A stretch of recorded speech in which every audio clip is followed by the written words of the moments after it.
The girl crossed the yard with a plate held in both hands and her elbows out for balance, and she did not stop walking until she had set it down on the trunk beside the woman at the gate. Adelia Marsh had been sitting on that trunk since the middle of the afternoon. She had dragged it 6 miles out of Bellard on a length of clothesline, and she had stopped at the Bar R gate because the gate was there and because her hands had quit on her, and she had spent the hours since trying to work out what a woman did when the thing she had come 2,000 miles for turned out not to exist. The plate held cold beef and a wedge of cornbread and 3 dried apricots set in a row along the rim, the arrangement of a person who had given it some thought. "You can eat that."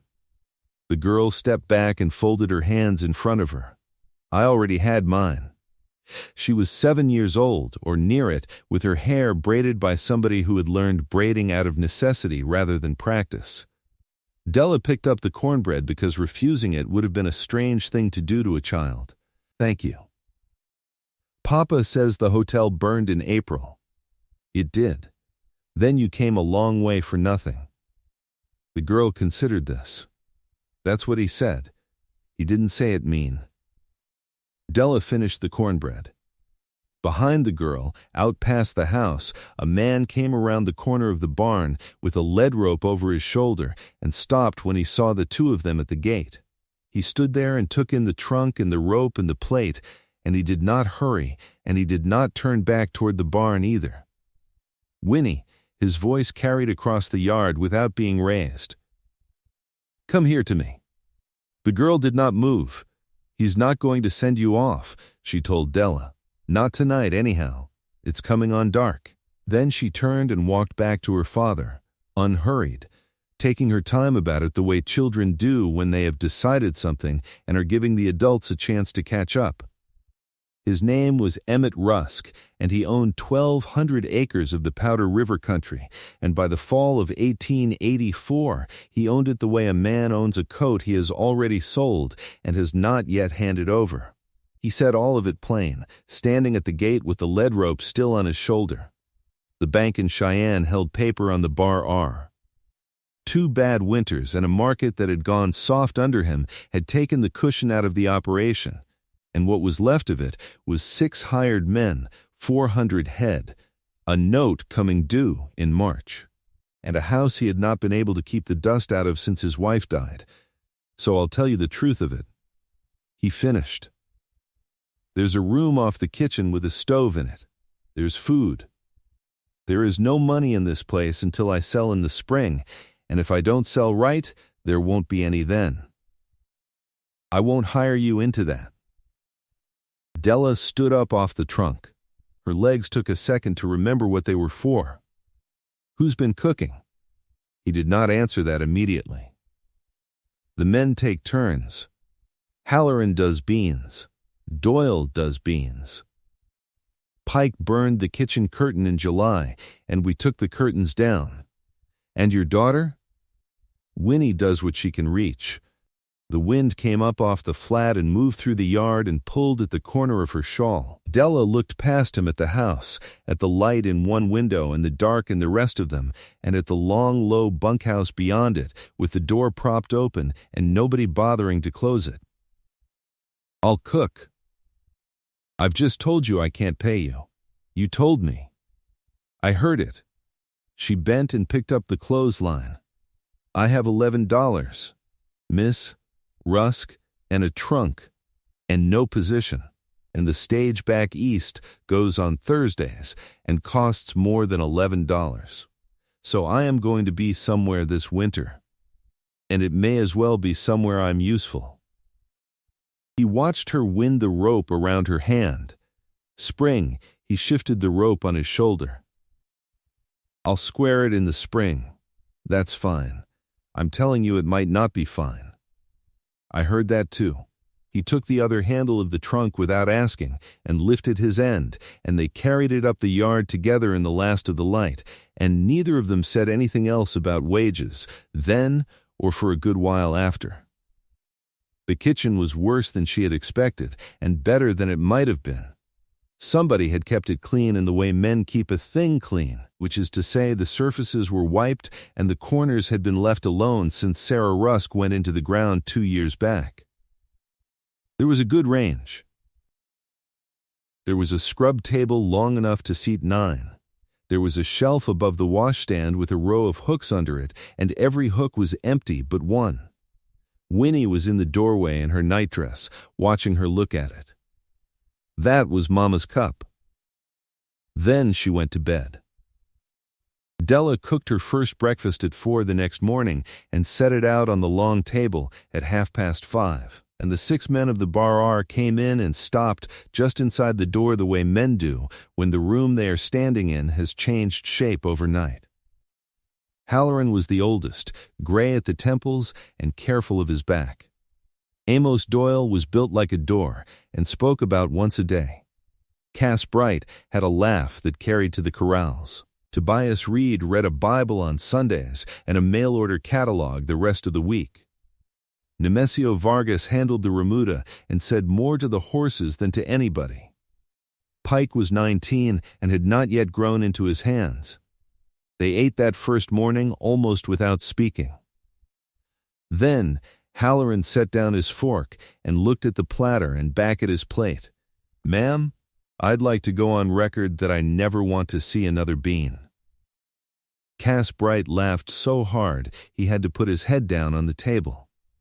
By the end of the first week she had the range figured out and the pantry inventoried and a list in her apron pocket of everything the Bar R was short of.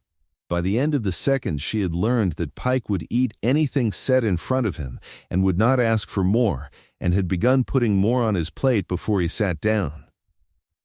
By the end of the third, Nemesio Vargas had started bringing her the eggs from the coop on his way in, which nobody had asked him to do and which he never mentioned.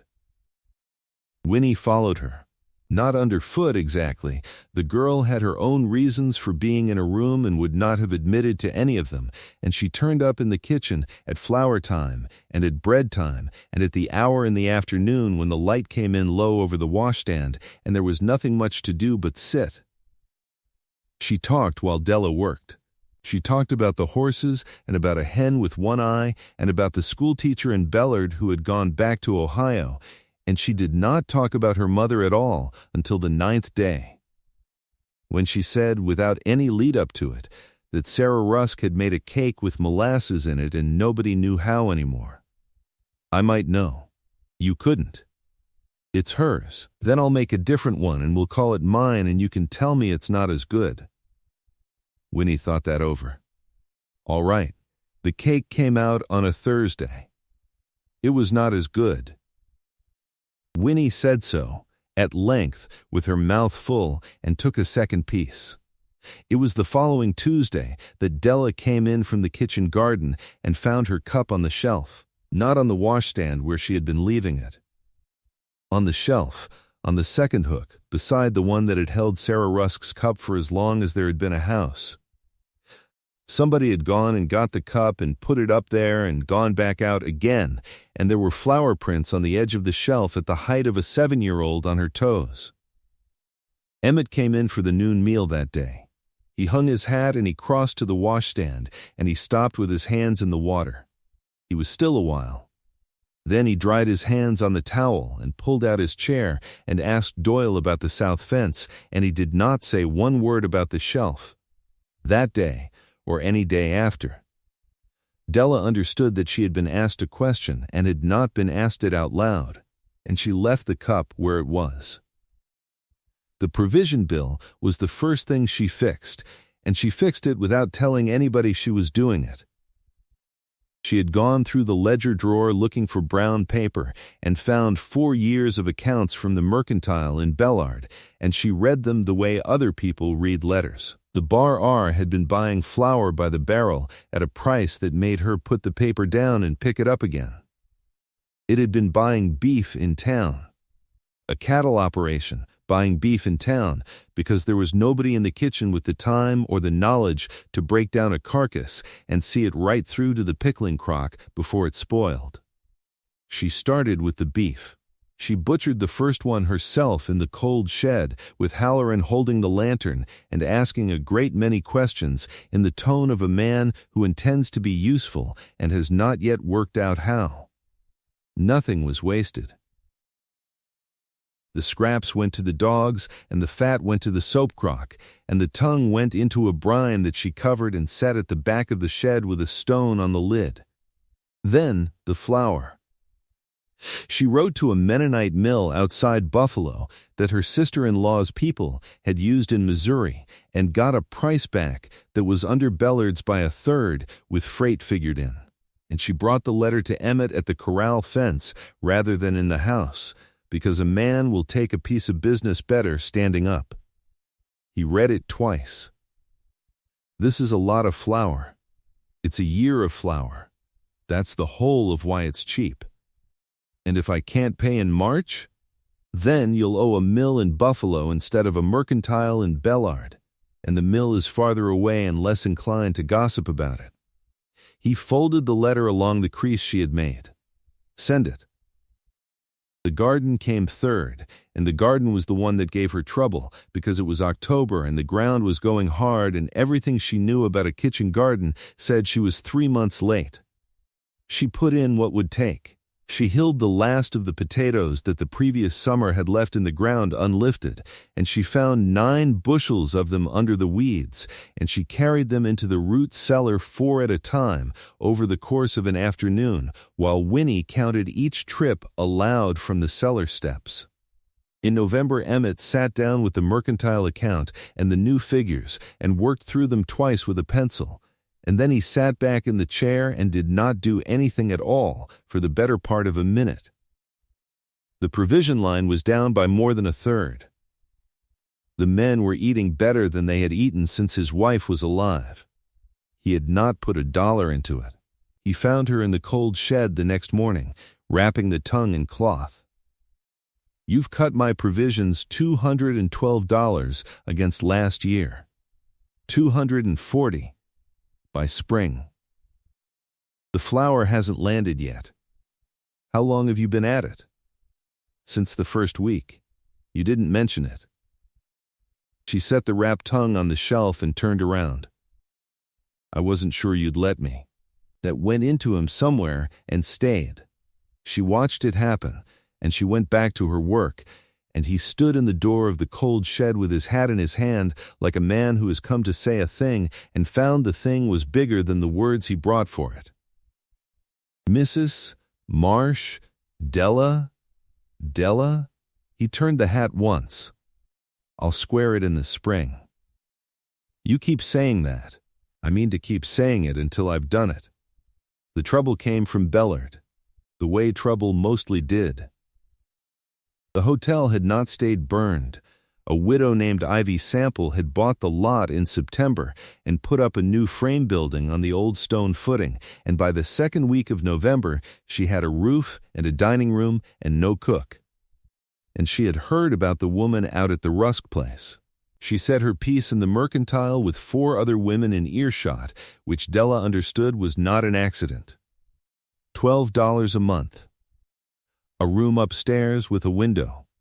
Sundays after 2 o'clock. Mrs. Sample laid it out plain, and then she laid out the other thing plain too, in a lower voice and not low enough. I'll say this because nobody else will say it kindly. You have been out at that ranch 11 weeks and you have not drawn a wage. People know what a wage is. They know what it means when there isn't one. She adjusted her gloves. You are 31 years old, and you have no money of your own, and a woman in that position is 1 hard season from the county farm, and 1 loose tongue from something worse. I am offering you $12 and a door that locks. Della bought her thread and her lamp oil, and she thanked Mrs. Sample for the offer and said she would think on it. And she walked out into the street and stood there in the cold with the parcel under her arm. Every word of it was true. That was the difficulty. 11 weeks of work, and if she were to leave the Bar R that afternoon, she would leave it with $11, the same 11 she had come in with, and a trunk, and the reputation of a woman who had spent a winter in a widower's house for no wages that anybody could name. She thought about Winnie at the cellar steps counting potatoes. She thought about the second hook on the shelf. Neither of those things was money, and she was old enough to know the difference. She said nothing about the offer at supper. She said nothing about it for 4 days. On the 5th day, the mail came out with Tobias Reed, and there was a letter in it from the bank in Cheyenne, and Emmett read it at the end of the table and put it in his coat and finished his meal. The note had been moved up. January instead of March. He told the men after, out at the corral, because they had a right to know if there would be an outfit to work for. Della heard it through the kitchen window because the window was open a hand's width for the steam and because Halloran had a carrying voice even when he was trying not to. 400 head. A market that would not hold. 60 days. That night she sat on the edge of her bed in the room off the kitchen with the lamp out and the door shut and did the arithmetic she had been putting off. If the bar went to the bank in January, there would be no spring and no squaring in the spring, and she would come out of it with $11 and 3 months gone. She could not afford to stay. She was honest enough with herself to admit she also could not afford to want to. She went before light, the way you do when you have decided a thing and know that daylight will argue with you. She left the range banked and the coffee ready to set on, and a note on the long table under the sugar tin, and she took the trunk out to the road herself and waited for the mail wagon at the section corner, and she was in Bellard and standing in Ivy Sample's kitchen with her sleeves rolled before the bar had finished breakfast.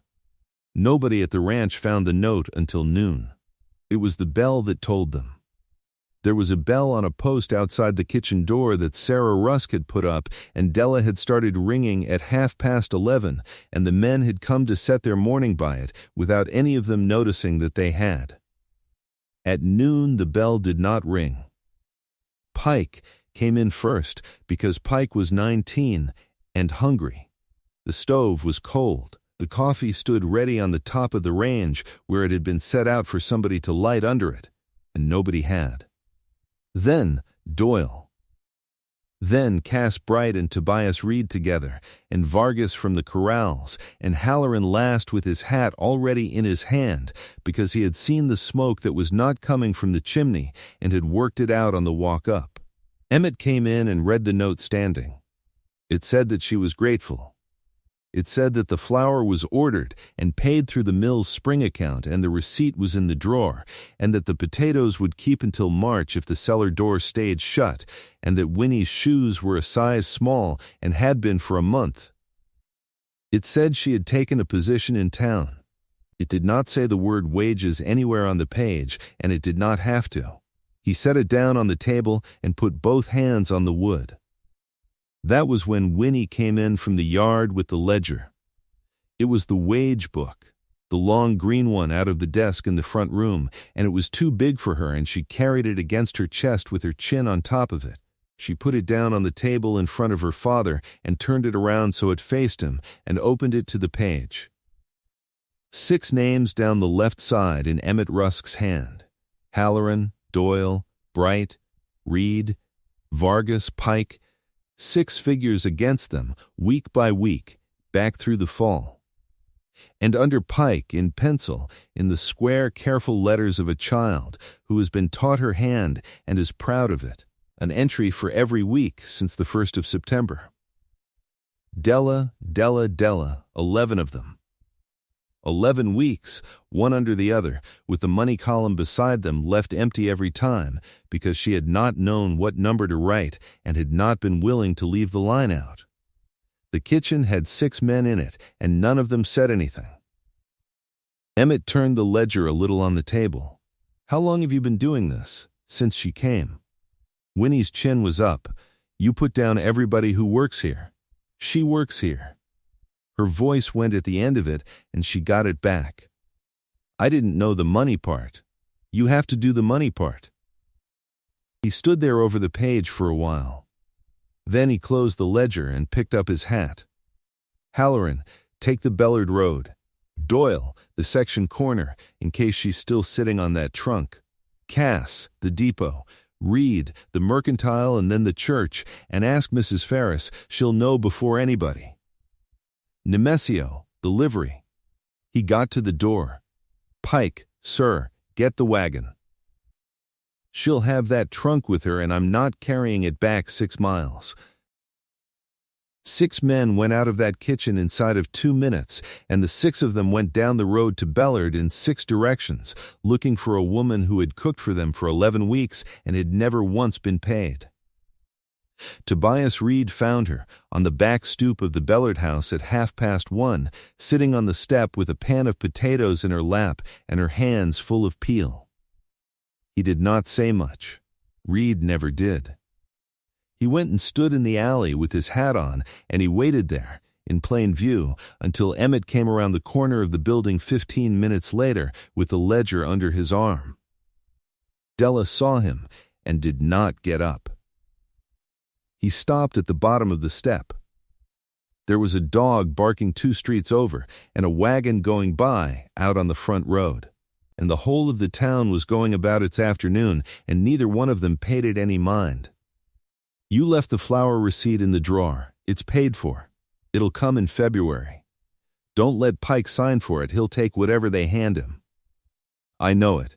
He turned the ledger over in his hands. Winnie brought me the wage book. Della set the paring knife down in the pan. She's been entering you since September. Every week, under Pike, in pencil.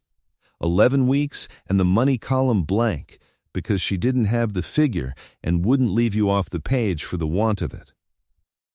He came up 1 step and opened the book and held it so she could see. The 11 pencil entries were still there. Nobody had rubbed them out. Under the last of them, in ink, in a man's hand, somebody had written Adelia Marsh and a date in September and a figure, and had carried it across all 11 lines and totaled it at the bottom. He took a roll of notes out of his coat and put it on the step between them. $99. 9 a month, prorated, which is what I'd have paid a cook I had to advertise for, and less than I owe you. He set it down flat and put the ledger on top so the wind would not take it. It came out of what I've been holding against January. She looked at the money and did not touch it. That's the bank's. It was never the bank's. It was yours in September, and I let it sit, because a man who can't pay tells himself the debt isn't real yet. He straightened up. The bank can have the rest and welcome. If they take the place in January, they'll take it with the wages paid, and if they don't take it, I'll owe you for the spring on top. Emmett, I'm not finished. He took his hat off, which he had not done in the alley and did now. You've been on my ground 11 weeks, and I've fed you, and I have not paid you, and there's a woman in this town who has said out loud what that looks like, and she's not wrong to say it, and I've let it stand, because I couldn't fix it with money. He turned the hat once in his hands. I can fix it now, and I'd rather fix it the other way, if you'll have it. But I'm paying you first and asking after, so that whatever you answer it with $99 in your pocket and a way out of this town if you want one. The kitchen door was open behind her. Somewhere back in it a pot was going over hard on the range, and Mrs. Sample was telling somebody about it. Della picked up the money. She counted it all the way through. Because she was a woman who counted things, and because he had earned being counted honestly in front of. Then she put it in her apron pocket and picked up the ledger, and she looked at the 11 pencil lines with a child's hand on them. Ask me. He asked her. She was back in the Bar R kitchen by 4 o'clock that afternoon with the potatoes she had been peeling, because Ivy Sample had taken one look at the 2 of them coming through her dining room and had said that she supposed she would find another cook and that she wanted it on the record she had offered 12. Pike brought the trunk in on his shoulder and set it down like it weighed nothing, which it did not, and pretended otherwise for the sake of the performance. The bank took its January payment in cattle and did not take the Bar R. It was a near thing, and it ran the herd down to 280 head, and Emmett spent the whole of that month at the desk in the front room with the lamp going late.